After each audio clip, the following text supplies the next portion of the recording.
So you know those moments where the last time slips past before you even realize it was actually the last? Well, this morning feels a bit different. There's a softness in the air. The days are stretching out a little longer. A faint dampness lingers, something that doesn't quite belong to deep winter. The forecast hints at warmer temperatures, and today, winter is offering one last test of patience. I'm thinking, maybe naively hoping, this might be it, my final foray into the snow this season. Welcome back to Pedaling the Long Way, and whether you've been here for the entire season, or you're just joining now, thanks for riding along. I'm heading out along some trails towards the river. Coffee and ramyun await, but between me and that quiet break is a landscape that doesn't want to let me through easily. A beautiful morning for a ride.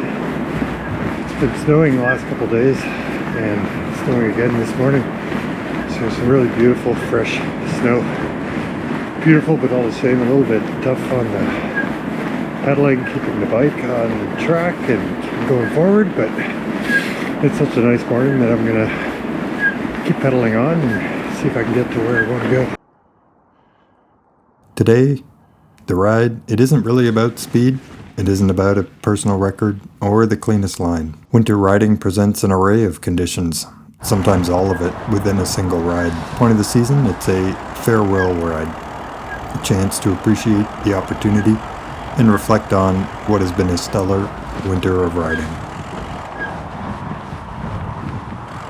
The first mile out of the gate, well, a definite struggle. Ungroomed trail, 5 to 7 centimeters of fresh snow, enough to erase previously groomed or packed sections that may have been easy rolling. All of this makes everything feel uncertain. Amid the spinning and sliding, I'm reminded there's a specific kind of winter fitness. One that has as much to do with core stability as lungs. Staying upright and moving forward, that's the challenge. When the snow is this deep, the bike wants to choose its own direction. Under these conditions, I'm not really steering, more like negotiating, sometimes even just holding on, correcting. Every pedal stroke feels experimental, a bit of an adventure. Too much torque and the rear tire spins, too little and, well, I sink. Stall. Winter has taught me that, yeah, indeed, strength helps, but it's the smoothness, that optimal bit of flow, that's what matters. Aggressive, furious pedaling, it only buries the tires deeper or sends me drifting off the trail into a snowbank. When there is traction, patience, that's what gets rewarded out here. And then, almost unexpectedly, the resistance drops away. I've hit a groomed section. On any given day, I'm grateful for the volunteers who maintain this trail. But today, the one person out here on the snowmobile pulling around the grooming equipment feels like a bit of a trail angel, laying down corduroy as far as I can see. Following what has just been groomed, I'm finding that the tires hum, the bike settles. I can finally lift my gaze from the front wheel and take in the trees instead of navigating inch by inch. That's the contrast, riding in winter. A bit of struggle, all of a sudden becomes flow. That's what's defined this entire winter. 3 solid months of it, and maybe still more to come. Deep drifts one day, perfect corduroy the next. It's remarkable how much more I appreciate smooth sections of trail after fighting for every inch just moments before. And just like that, the party's over. The trail disappears into a wall of white, without tree cover around to shield the trail from falling snow or drifting winds. This section is at its best unforgiving. At first, I try to power through, pedal harder. That works for a few feet. Inevitably, I sink, momentum evaporates, and this is usually where frustration can creep in. I planned for a ride, not a snowshoe, hike a bike without snowshoes, but winter doesn't really care about my plans. If this season has taught me anything, it's that adaptability. That's the only way forward. The trail may be gone, but the road runs parallel, just on the other side of the trees.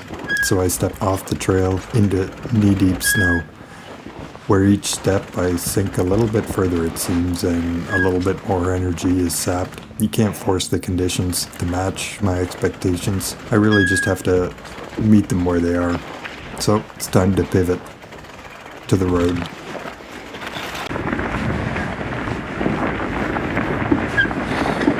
So I'm only about a kilometer or a half from where I was planning to get to. But I had to get off the trail.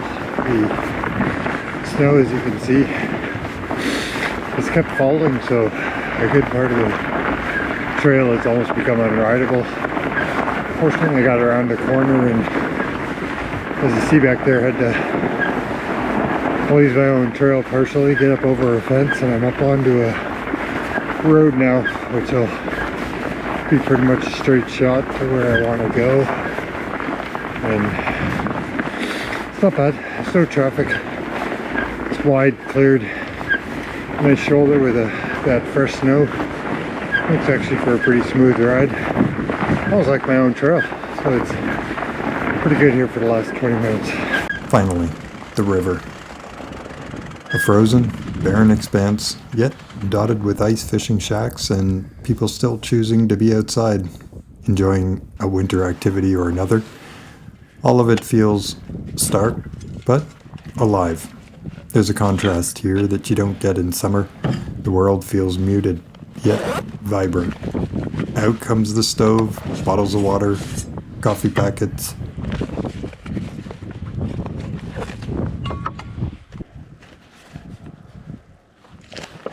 And today's menu, Shin Black ramyun. There's something about that bone broth packet that feels deeply restorative when toes are slightly numb.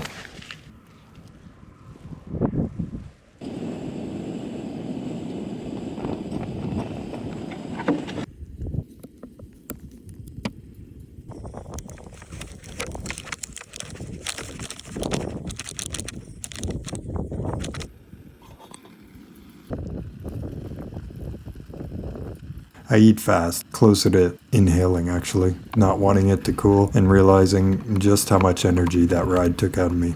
Winter riding, it changes how food tastes. Noodles by the river in February feels like a feast. I pour Ediya instant coffee into the hot water that I left heating while finishing up the ramyun.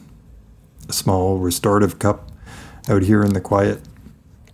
And while holding that warmth in the hands while surrounded by the cold, there's something subtle but powerful.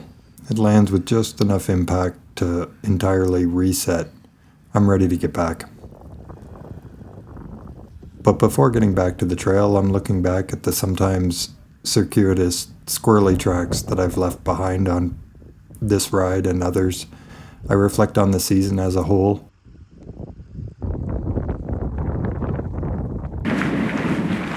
On the trail back out now. Had a wonderful break with the ramyun and the coffee. Warmed up alongside the river. So coming out now, it's a little bit easier. Snow hasn't stopped falling, but as you can see, a lot more skiers. So the trail's a bit more packed than it was earlier this morning. So looking forward to the rest of the ride out. I had started out winter, bracing against it, bracing for the cold, gearing up for ice, overthinking every frozen patch. But over these months, I learned to pay attention, to read the snow, recognize wind-blown drifts, feel the difference between powder and easy rolling trails, to know when to push, when to drop tire pressure, and when to pivot entirely. For the most part, a bad ride was usually just a ride where I resisted adapting. Winter strips it all back to the basics. Stay warm, keep moving, appreciate the stillness. Snow will be gone in a few weeks, hopefully. Mud will arrive, inevitably, then green. And then I'm looking forward to the dry single track, those long stretches of gravel under faster tires. But I'll miss this, the muffled quiet of a snow-covered world, the deliberate pace, the grit it takes just to step outside, leave the comfort of home, and pedal past the driveway, even if it's just for a short loop close to home. I never expect comfort from winter riding. I do value the contrast, struggle, and sometimes glide, chaos and calm. Deep powder versus perfectly groomed, easy rolling. Adapt to the trail and conditions. Or in fact, winter riding never really truly begins. If this was the last snowy trail ride of the season, I'm leaving with a full heart, and in this day, a very full stomach. On the way back, it's a mix of steady pedaling and occasional walking where the snow still refuses easy passage. The sky feels lighter now. A few hesitant patches of sun try to break through the gray. Maybe we'll get one more snowfall, maybe several more over the coming weeks. Or maybe this was it. Winter doing what it always does, shifts, sometimes hourly. It tests patience, demands humility, rewards adaptability. And it reminds me that the best rides aren't always the smoothest. They're the ones where you learn to notice, appreciate, and adjust. Thanks for riding along this winter. See you in the spring. And if you'd like to follow the next season of rides, consider subscribing. I'll keep pedaling the long way.